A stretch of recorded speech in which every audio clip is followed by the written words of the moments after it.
Peace, everybody. I'm your host, Lamb, and this is another edition of the BAIO News. And in this video, we'll be talking about what's going on in the Ivory Coast. Now, I got this from two main sources. I got this from Al Jazeera, and I also got it from Africa News. So, currently, what's going on in the Ivory Coast is a man by the name of Guillaume Soro has been sentenced to life in prison for an alleged coup plot against the president.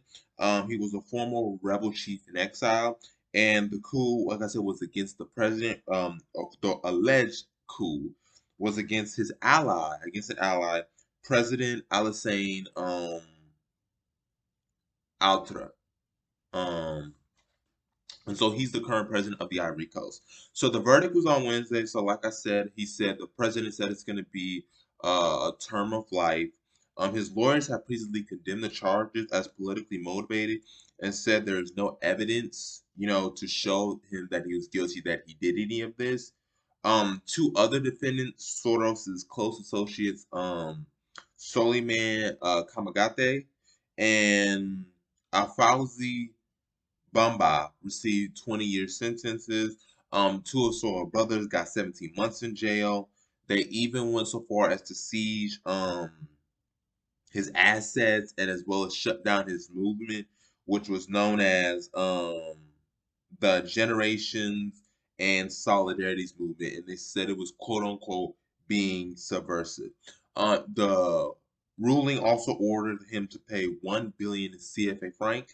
Oh, that's equivalent of $179 million to the Ivorian state.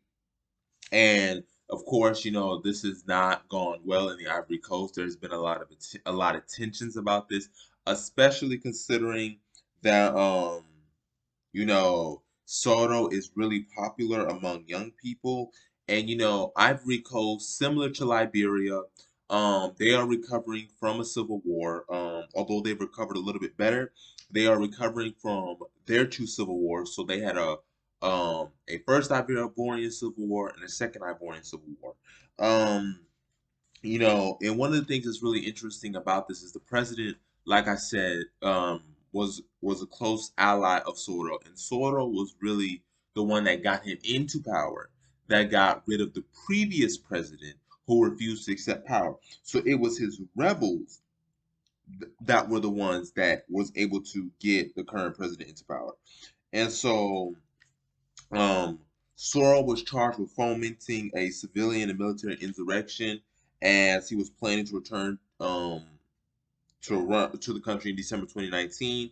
Um, Soros is one of 40 candidates banned in the election, which explains why he won all of those percentage of the vote, the current president. So this does smell like corruption, dictatorship, not wanting to share power, not wanting to give up power. And this is also a time where um Begbo um is returning from exile. So, and he was given a hero's welcome in his hometown. That was the president that, like I said, that refused to accept it, that eventually was charged by the ICC, and then the ICC acquitted him.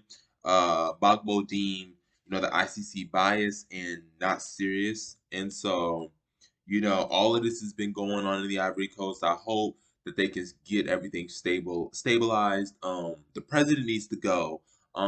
There really needs to be, a continental movement of getting rid of leaders who've been in office for 20, 30, 40 years, or even current leaders who they've been in power all these years and they don't give us any results. They're hoarding all the money. They're spending it on lavish lifestyles. We see this also going on in East Watini with the alleged, king fleeing.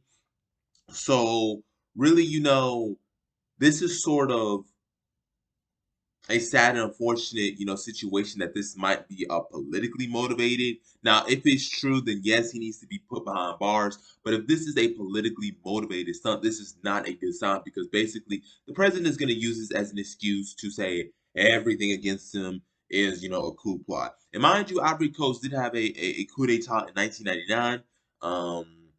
And they had like I said, two civil wars that France was involved in. It was Operation Licaron. It was from September 22nd, 2002 to January 21st, 2021.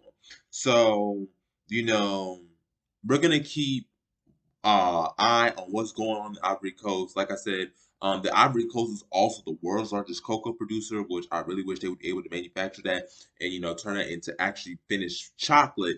But knowing that that's going on, especially considering that some of the farmers have not been paid money, and this is going on top of it. This is just not a great situation. So.